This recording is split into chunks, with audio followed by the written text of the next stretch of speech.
Coucou la famille, j'espère que vous allez bien. Il y a une information très intéressante que je veux partager avec vous. Nous venons d'apprendre comme ça que la Côte d'Ivoire tend la main au pays de l'AES pour lutter contre le terrorisme. Famille, c'est une nouvelle qui vient de tomber. En tout cas, je vous invite à écouter l'information et dites-moi en commentaire ce que vous en pensez. Famille, je ne veux pas trop faire de commentaires.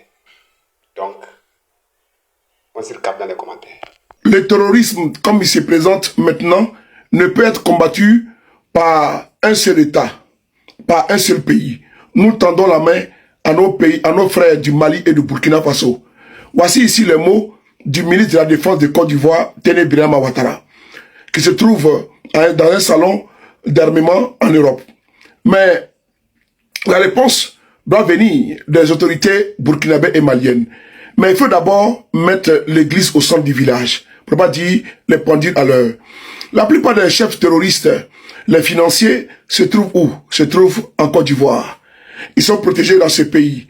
Et donc, comme la Mauritanie, les autorités ivoiriennes doivent être transparentes, francs envers les autorités maliennes ou burkinabées avant de parler, n'est-ce pas, de collaboration ou de partenariat. Merci. Famille! Honnêtement, ces gens-là, ils veulent se rallier ou bien c'est piège.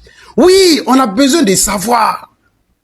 Avant-hier, le ministre de la Défense de la Mauritanie s'est rendu au Mali. Il allait croiser le général d'armée Assimi Goïta. Maintenant, hier, on attend aussi que nous, notre mort là, le ministre de la Défense de la Côte d'Ivoire, lui il allait en Bengué. Et depuis Bengué, lui il dit non, lui il veut tendre la main au Mali et au Burkina Faso. Sachant que en début de ce mois, le Mali, comment dirais-je, le Bénin aussi, le nouveau président a sillonné dans tout l'AES. Regardez un peu. Regardez un peu. Ils sont en train de se rallier ou bien c'est piège. Donnez-vous avis dans les commentaires. Bah, il a la main, il ne comprend pas cette affaire-là. Wallah, bilaï. Là, vous êtes fort, vous êtes là. Vous avez posé le respect. Vous leur avez montré que c'est pas mincheux. Voilà. Soit ils vont trouver nos stratégies maintenant en cherchant à se rallier. Ou bien ils vont se rallier vraiment. Mais nous, en tout cas, on reste prudent. Ça, c'est mon avis. Donne ton avis dans les commentaires. Partage ça dans tous les coins. On est fort et puis on est là. Le respect, ça ne se négocie pas, les gars.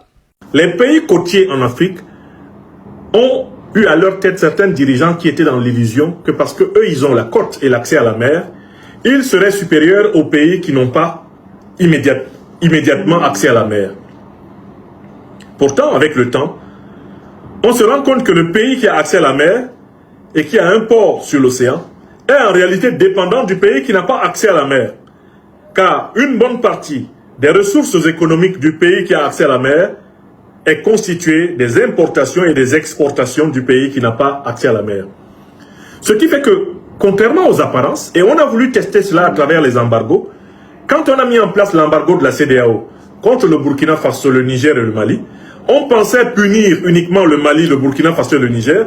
Très rapidement, on a vu les économies ivoiriennes, béninoises, on a vu les économies sénégalaises s'effondrer.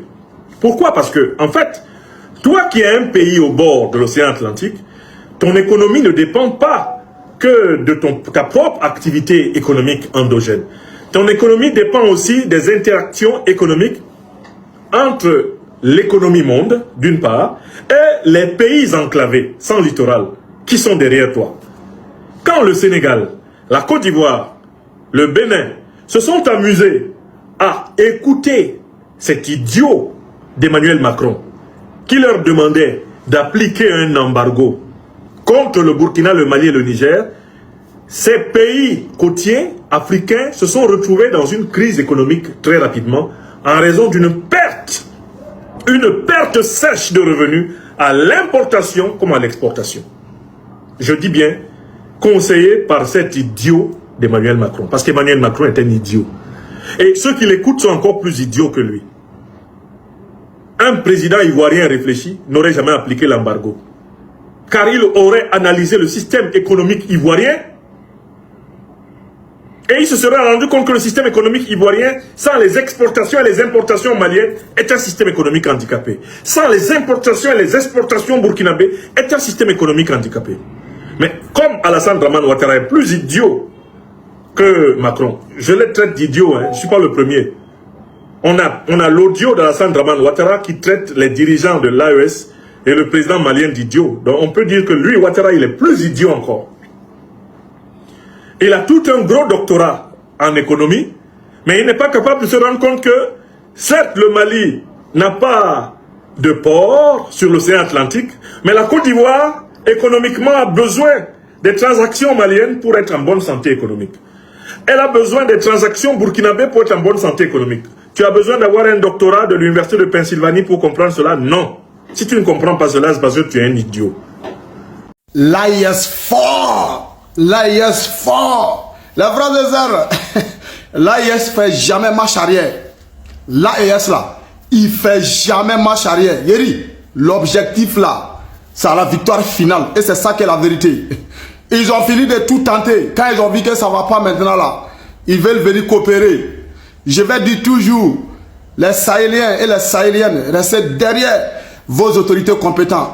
Le respect là, ça ne se négocie pas. Le respect, ça s'impose. Et l'AIS a imposé le respect. Voilà. Après le Bénin, c'est le tour de Mauritanie. Après le Mauritanie, vous attendez la Côte d'Ivoire. Aujourd'hui là, Mauritanie est venu. Il a commencé au Mali, au Niger et il a fini à Ouagadougou. Ça vient n'embêter. Le respect là, nous on ne négocie pas, nous on impose. Et c'est ça qui est la vérité. Je vous remercie. Très bonne nouvelle, très bonne nouvelle mes frères du côté du Mali. Aujourd'hui, l'État malien vient de procéder à une très grande prise du côté du Mali. Mes chers frères, c'est très terrible ce que je vais raconter dans cette vidéo. Je vous prie, restez à venir jusqu'à la fin, c'est très important. Et avant même de commencer la note informative, je vous prie de partager cette vidéo avec tout le monde, avec vos frères, avec toute votre famille, vos connaissances, afin qu'ils puissent être au courant de la situation. C'est très important, sans oublier de liker la vidéo. Mes chers frères, avant même d'entrer dans le vif du sujet, je vais vous présenter une image franchement qui fait couler les larmes. Une image qui va vous faire comprendre bel et bien que les autorités maliennes, surtout le général Assimi Goïta, a besoin de savoir constamment que il a le peuple derrière lui. Il a besoin de savoir que il a bien sûr un peuple qui l'aime énormément. Parce que le général Assimi Goïta court énormément de dangers pour bien sûr gérer le Mali. Donc c'est très important ce que je vais dire là maintenant. Mes chers frères, vous voyez ce véhicule criblé des balles. Est-ce que vous connaissez ce qui s'est passé ou alors est-ce que vous savez ce qui s'est passé du côté de Kidal qui a conduit à ce véhicule? En effet, d'après les informations que nous avons reçues et d'après ce qui est vrai, le 27 avril 2026, malgré les violents combats, le général Hadi Haj Nganou, on parle bien sûr du gouverneur de Kidal, a poursuivi sa progression vers le camp 2 de Kidal. Voici l'un des véhicules qu'il a dû abandonner. Au total, il a quitté 4 véhicules, tous touchés et détruits par des tirs ennemis. Grâce à Dieu et son courage et à celui de ses hommes, le général Gamou est sain et sauf aujourd'hui. Mes chers frères, donc pour ceux qui sont en longueur de journée en train de dire que le général Assimi Goïta, c'est zéro bilan après 5 ans de gouvernance du côté du Mali, sachez que vous êtes des gens maudits. Vous êtes des gens vraiment qui ne savent pas, qui ne connaissent pas la réalité qui se passe du côté du Mali. Mes chers frères, je vous le rappelle, le Mali est en train de combattre plusieurs organisations. Et le Mali est en train de combattre plusieurs pays impérialistes. Je ne sais pas si vous comprenez. On parle des pays qui ont des technologies de taille. On parle des pays qui sont capables, bien sûr, qui sont en possession des armes nucléaires. Donc, mes chers frères, faites très attention lorsque vous découragez le général Assimi Goïta. Parce que celui-là, c'est un messie. C'est un envoyé de Dieu, bel et bien. Parce que à chaque fois, et à chaque moment, ce dernier est ciblé. Raison pour laquelle il a le devoir de renforcer sa garde rapprochée. C'est quelqu'un qui a arrêté toute sa vie. C'est quelqu'un qui a bel et bien sacrifié son bonheur auprès de sa famille. Peut-être vous ne le savez pas. Quand vous êtes président de la République, vous n'êtes plus libre vous n'êtes libre de vos mouvements parce que vous portez en vous une très grande responsabilité. Raison pour laquelle un président, c'est celui qui se sacrifie. Et lorsqu'un président se sacrifie, il faut du moins que ses populations ou alors son peuple le soutienne. Parce que c'est très mauvais, mes frères. Parce que il y a certains qui sont en train de, à longueur de journée, en train de bavarder en disant que le général Assimi Goïta, il a fait 5 ans au pouvoir, il a dit il doit avoir développement, il a dit il doit avoir ceci, et depuis, rien n'est presque fait. Sachez une chose, retenez-le une bonne fois pour toutes. Du côté, en effet, peu importe le pays, peu importe son niveau d'avancement, lorsqu'il n'y a pas la paix, rien ne peut être possible. Le général Assimi Goïta est en train de dépenser des milliards et des milliards pour les achats des équipements, militaires, pour éradiquer les terreaux.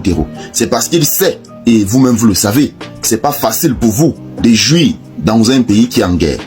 C'est une raison pour laquelle le général Assimi Goïta a fait une priorité. C'est-à-dire la priorité, c'est la stabilité de la nation. Et le Mali, c'est un pays extrêmement grand.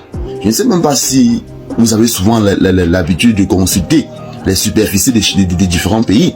Regardez la superficie du Burkina Faso.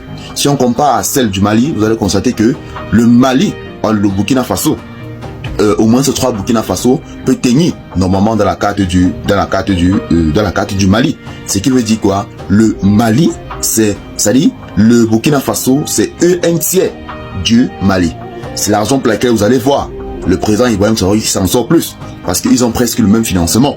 Et ils ont presque le même PIB. Si vous essayez de consulter, vous allez comprendre que le président Assimi Goïta gère un budget serré qui est presque l'équivalent de celui du président, presque équivalent de celui du Burkina Faso, pour gérer un territoire qui est 3 fois plus grand que le Burkina Faso. Donc, chers frères, je vous ai fait cette vidéo juste pour vous faire comprendre que les forces qui combattent aux côtés du général Assimi Goïta sont en permanence en train de risquer leur vie.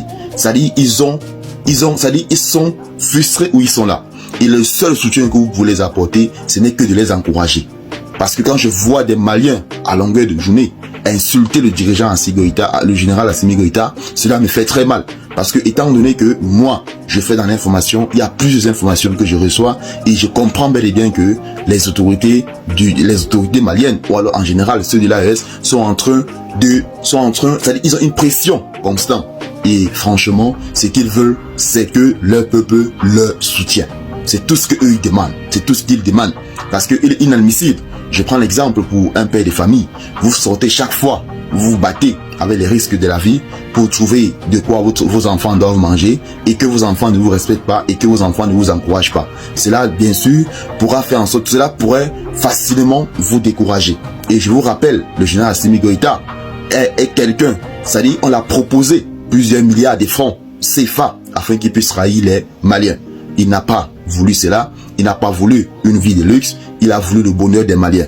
Et la seule chose que les Maliens peuvent faire maintenant, ce n'est que de l'encourager, ce n'est que de le soutenir, ce n'est que de le rappeler à chaque moment que le peuple avec vous, alors ce n'est que de le rappeler qu'à chaque moment, vous êtes à ses côtés. Que vous êtes à ses côtés et que vous n'allez jamais le lâcher. C'est tout, donc c'est tout ce que ce dirigeant a besoin. Parce que il est vraiment débordé en ces temps. Donc regardez ce qui se passe du côté de l'Iran. Vous voyez tout le peuple, toute la population iranienne est derrière ce guide. Mais du côté de l'Afrique, c'est le contraire. C'est-à-dire, nous on fait des choses au contraire, des mauvaises choses, mais on attend un résultat positif. C'est pas possible. Si à chaque fois vous menez des actions négatives, sachez que vous allez récolter des retombées négatives. Ça c'est clair.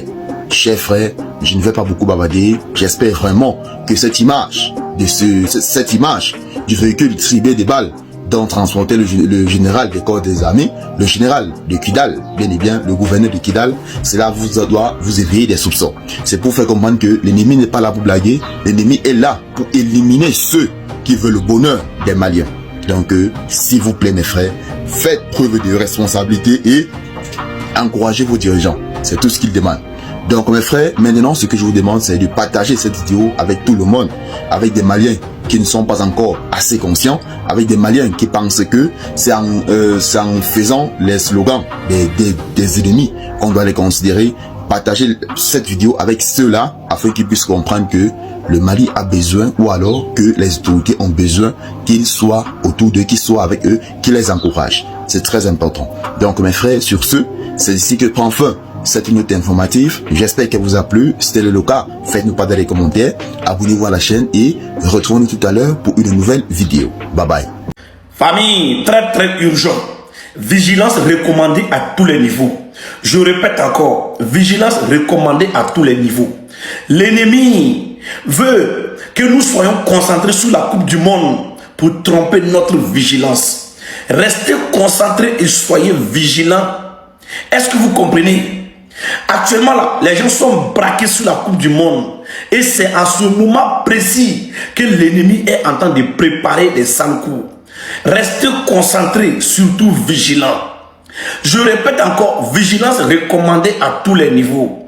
L'ennemi est en train de préparer des sales coups parce qu'il sait qu'actuellement, les gens sont braqués sur la Coupe du Monde. Alors, qu'est-ce qu'ils vont faire? Ils vont essayer de rentrer en profondeur pour frapper. Restez concentrés. Rien ne doit tromper notre vigilance. L'AES, restez concentrés. Peuple de l'AES, jeunesse de l'AES, vigilance recommandée à tous les niveaux. Merci beaucoup et partagez cette vidéo au maximum. Ouais, famille, j'espère que vous avez bien suivi la vidéo et que l'information vous a vraiment plu. N'hésitez pas de vous abonner à la chaîne pour ne pas manquer les prochaines informations. Surtout, dites-nous en commentaire ce que vous en pensez à propos de l'information qui vient de passer. On se retrouve dans la prochaine vidéo, famille.